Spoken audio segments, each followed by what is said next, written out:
বাংলার গর্ব, মানুষের মনে চাপ ফেলে দেওয়া সেই শিল্পীর কথা, যার গল্প অসমাপ্ত নয়। শিল্পী হওয়া কি কঠিন কাজ? কি মনে হয়? হ্যাঁ, শিল্পী হওয়া কিন্তু কঠিন কাজ, কারণ তাদের এই পারফরমেন্স তিলে তিলে আপনাদের মনে জায়গা করে নেয়।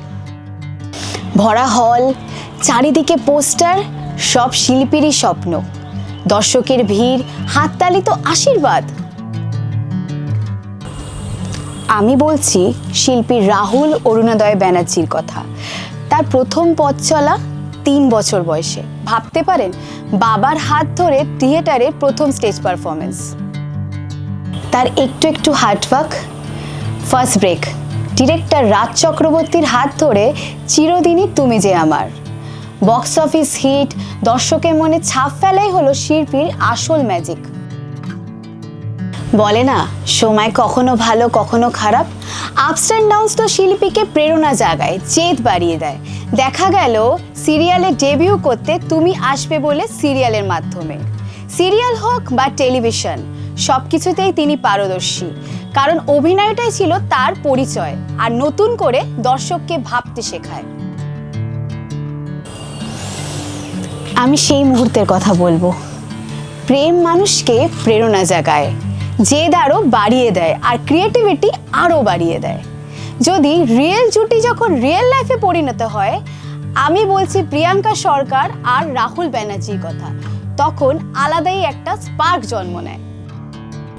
অভিনয় যেমন পারদর্শী ছিলেন, তেমন লেখক হিসেবেও বাস্তবটাকে ফুটিয়ে তুলেছিলেন। শুধু অভিনয় থেমেছিলেন না, সঞ্চালনায় এক নতুন অধ্যায় সেট করেছিলেন সহজ কথার মাধ্যমে। রাহুল ব্যানার্জি ছিলেন মাটির মানুষ, তার ছিল না কোনো গর্ব, কোনো অহংকার। তাই আজও মানুষ খুঁজে বেড়ায় তাকে, টিভির পর্দা হোক বা সিনেমা হলে। তার শেষ ছবি, কতটা অনুভব, কতটা চেষ্টা, নতুন চরিত্র, শেষ পরিবেশনা, তার ছবি ছবিওয়ালা। ডিরেক্টর বাপ্পা বসাকের ছবি ছবিওয়ালা। ছবিওয়ালা শুধু সাধারণ মানুষের গল্প না, এটা সেই শিল্পীদের গল্প যারা সৃষ্টি করে যায় কিন্তু স্বীকৃতি পায় অনেক দেরিতে। এই ছবিতে আমি বা আপনি অনেকভাবে নিজেকে রিলেট করতে পারবো। এই ছবিতে রাহুল ব্যানার্জি ছাড়া অভিনয় করতে দেখা যাবে দেবলীনা দত্ত ও শ্রীলেখা মিত্রকে।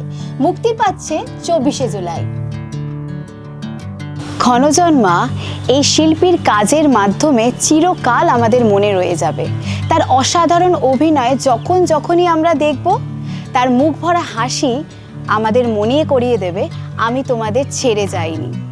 তার শিল্প সৃষ্টির মাধ্যমে রয়ে থাকবে চিরকাল আমাদের অন্তরে। লেন্স কথা টলির তরফ থেকে রইল এই মৃত্যুঞ্জয় শিল্পীর জন্য অনেক শ্রদ্ধা। লেন্স কথা টলি দেখতে থাকুন, লাইক করুন, কমেন্ট করুন, সাবস্ক্রাইব করুন, প্রচুর শেয়ার করুন।